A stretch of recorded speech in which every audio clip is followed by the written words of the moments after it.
BEd BSc part second online classes में आपका स्वागत है। अपन बात कर रहे हैं मानव व्यवसाय।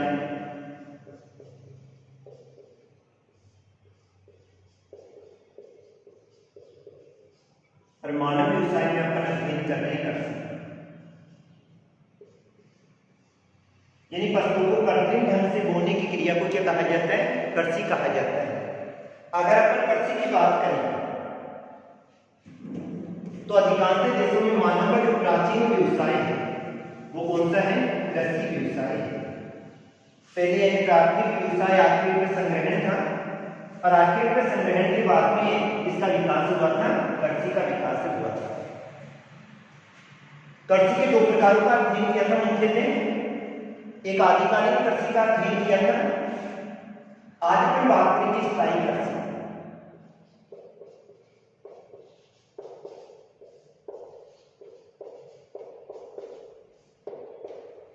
यानी पहले मनुष्य प्राचीन काल में क्या करता था? स्थान परिवर्तन करके कृषि करता था।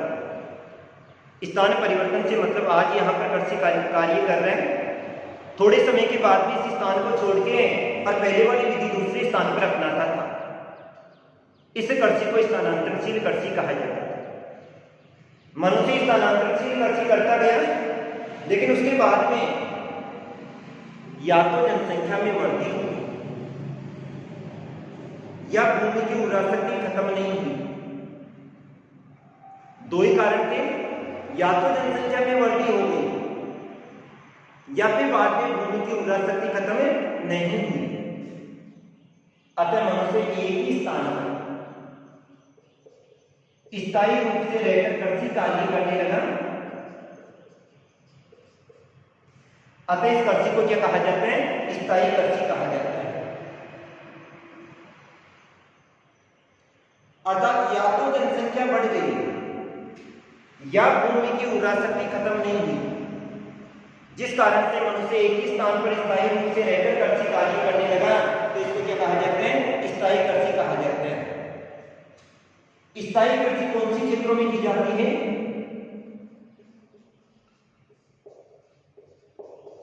उष्णकटिबंधीय आर्द्र क्षेत्रों में की जाती है, क्योंकि इन क्षेत्रों में जनसंख्या अधिक निवास करती है और यहां पर जलोढ़ भूमि पाई जाती है।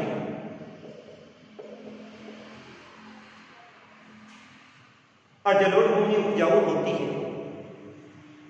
अतः मनुष्य यहां पर स्थायी रूप से रहकर कृषि कार्य करने लगा।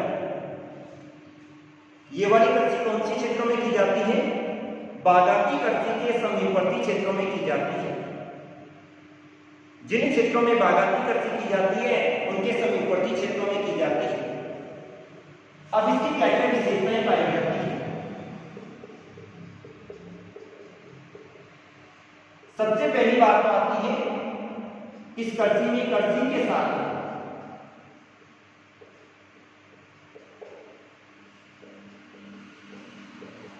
पशुपालन भी किया जाता है। और जब कृषि के साथ पशुपालन किया जाता है तो मिट्टी में गोबर की खाद का प्रयोग करते हैं। किसका प्रयोग करते हैं? गोबर की खाद का प्रयोग करते हैं। और जब गोबर की खाद का प्रयोग करते हैं तो भूमि की उर्वरा शक्ति नष्ट नहीं होती। इस कृषि में कृषि के साथ पशुपालन किया जाता है और गोबर की खाद का प्रयोग किया जाता है, अतः भूमि की उर्वरा शक्ति नष्ट नहीं होती है। दूसरी बात आती है, इसमें सिंचाई भी की जाती है। जिन क्षेत्रों में अत्यधिक वर्षा होती है वहां पर तो सिंचाई नहीं की जाती है, लेकिन जिन क्षेत्रों में वर्षा कम होती है उन क्षेत्रों में क्या की जाती है? सिंचाई भी की जाती है। अतः उत्पादन में क्या होती है? वृद्धि होती है। तीसरी बात आती है, इस कृषि में भी अंधविश्वासों को अपनाया जाता है।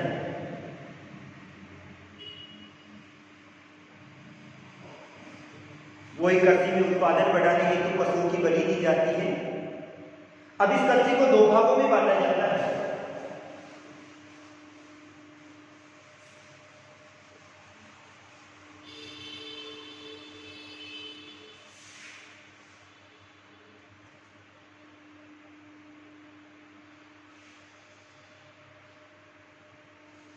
दो भाग कौन कौन से हैं?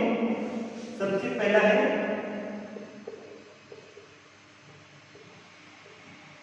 चावल प्रधान कृषि और दूसरी आती है चावल विहीन कृषि।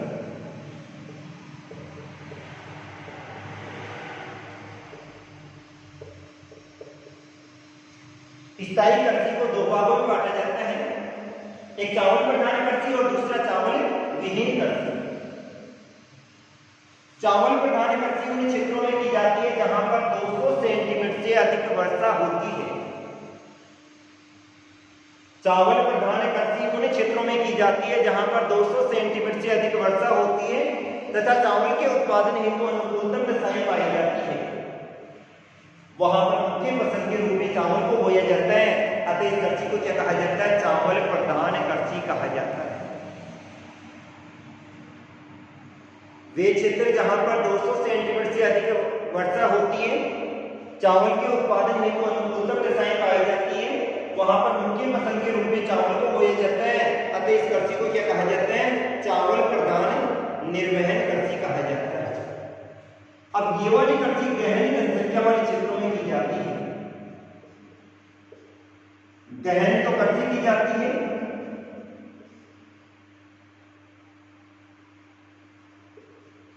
अत्यधिक जनसंख्या वाले क्षेत्रों में की जाती है।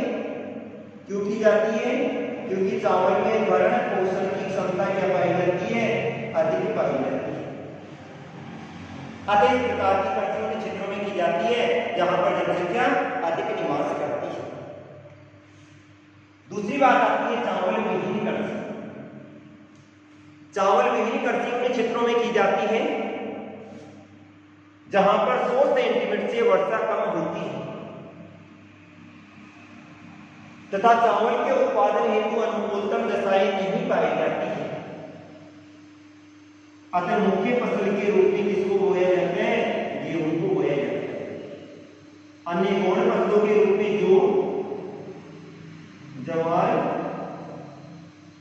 मक्का या बाजरा को बोया जाता है। चावल विहीन कृषि उन क्षेत्रों में की जाती है जहां पर औसत वर्षा 100 सेंटीमीटर से कम होती है, अतः मुख्य फसल के रूप में तो गेहूं को बोया जाता है, लेकिन गौण फसलों के रूप में जो ज्वार, मक्का और बाजरे को बोया जाता है। ये वाली कृषि उन क्षेत्रों में की जाती है जहां पर या तो सिंचाई की सुविधा उपलब्ध होती है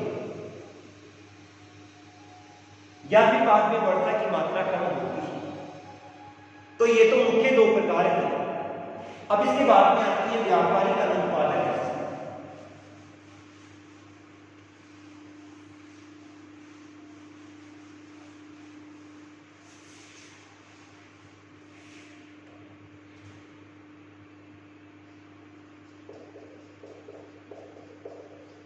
तीसरा प्रकार है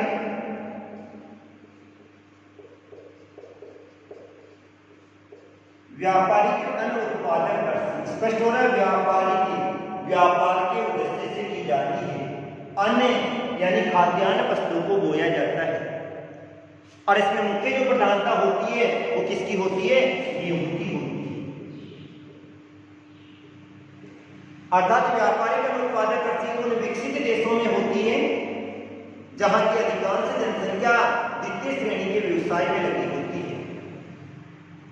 अतः ये वाली कृषि बड़े बड़े फार्म हाउसों में की जाती है, अर्थात बड़े बड़े खेत होते हैं और उनमें अधिकांश कार्य किसके द्वारा किया जाता है? मशीनों के द्वारा। केवल उन लोगों के भरण पोषण हेतु खाद्यान्न सामग्री को बोया जाता है, खाद्य फसलों को बोया जाता है। इसमें प्रति इकाई उत्पादन तो कम होता है, लेकिन प्रति कृषक उत्पादन क्या होता है? अधिक होता है। प्रति इकाई का मतलब होता है प्रति हेक्टेयर उत्पादन कम होगा, लेकिन श्रमिक कम होते हैं, अतः प्रति श्रमिक उत्पादन क्या होता है? अधिक होता है। अधिकांश कार्य मशीनों के द्वारा किया जाता है और सिंचाई की सुविधा भी उपलब्ध होती है। तो इसमें मुख्यतः किसको बोया जाता है? गेहूं को ही बोया जाता है। इसके बाद में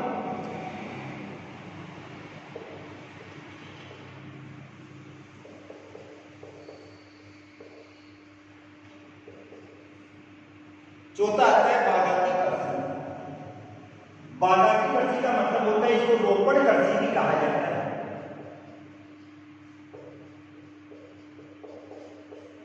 यानी बागाती कृषि जिसे क्या कहा जाता है, रोपड़ कृषि भी कहा जाता है। ये वाली कृषि किस प्रकार से की जाती है, पहले पौध तैयार की जाती है।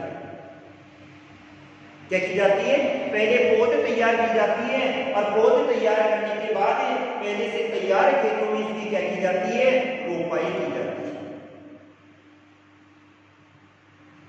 बागाती या रोपण कृषि का तात्पर्य होता है, पहले फसलों की पौध तैयार की जाती है, और पौध तैयार करने के बाद में पहले से जो तैयार खेत होते हैं उनमें फसल की क्या की जाती है, रोपाई की जाती है। इसमें किस किस को लिया जाता है, चाय को लिया जाता है, केले को लिया जाता है, नींबू वर्गीय पौधों को लिया जाता है। तो इन सभी की पहले तो पौध तैयार करते हैं।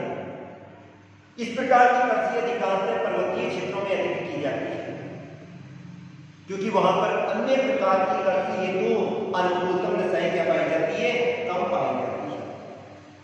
इसके बाद में ऐसी आती है डेयरी कृषि।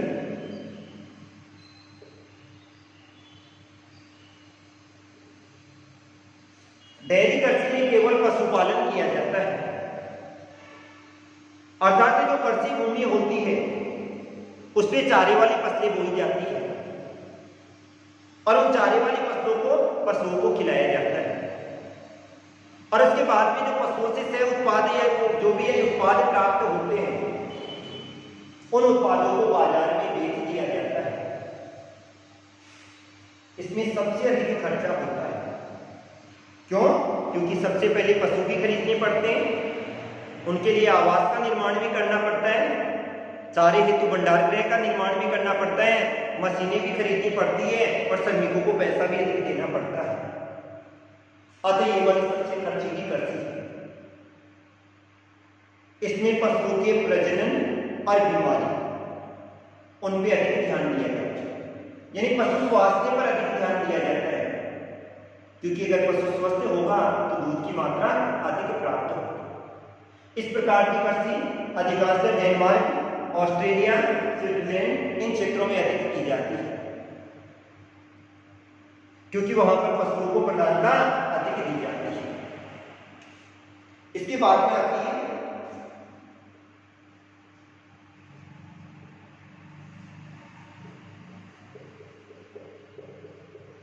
भूमध्य सागरीय कृषि। अब भूमध्य सागरीय कृषि कहाँ की जाती है, भूमध्य सागर के समीपवर्ती क्षेत्रों में की जाती है। और भूमध्य सागर का अध्ययन करें तो वहां पर अनुकूल जलवायु पाई जाती है,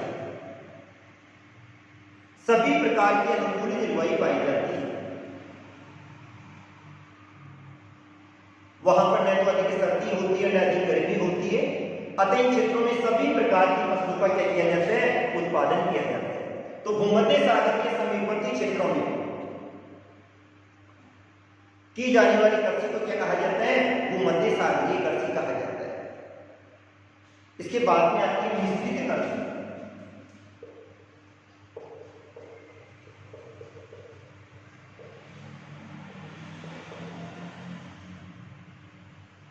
वह कृषि जिसमें कृषि के साथ पशुपालन किया जाता है क्या कहलाती है, मिश्रित कृषि कहलाती है। वह कृषि जिसमें कृषि के साथ पशुपालन किया जाता है क्या कहलाती है, मिश्रित कृषि कहलाती है। अब इस कृषि में क्या किया जाता है, कृषि से जो भी सह उत्पाद प्राप्त होते हैं यानी चारा प्राप्त होता है उसको पशुओं को खिलाया जाता है, और पशुओं के साथ जो भी पशुओं से उत्पाद प्राप्त होते हैं उनको बाजार में बेच दिया जाता है। इस कृषि में गोबर की खाद का अधिक प्रयोग होता है, और चारे वाली फसलें अधिक बोई जाती है, गेहूं बोया जाता है, बाजरा बोया जाता है, ज्वार बोई जाती है, ढेंचा बोया जाता है, अरेजिका बोया जाता है। अर्थात कौन सी फसलें बोई जाती है, चारे वाली फसलें अधिक बोई जाती है। अब कृषि से जो भी सह उत्पाद प्राप्त होगा उसको तो पशुओं को खिलाते हैं, और उसके बाद में पशुओं से जो उत्पाद प्राप्त होता है उनको बाजार में क्या कर दिया जाता है, बेच दिया जाता है।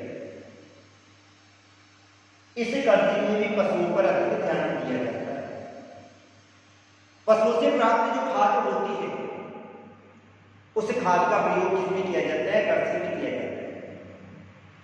अतः उत्पादन में क्या प्राप्त होता है? अधिक प्राप्त होता है। इसके बाद में लास्ट आता है ट्रक फार्मिंग।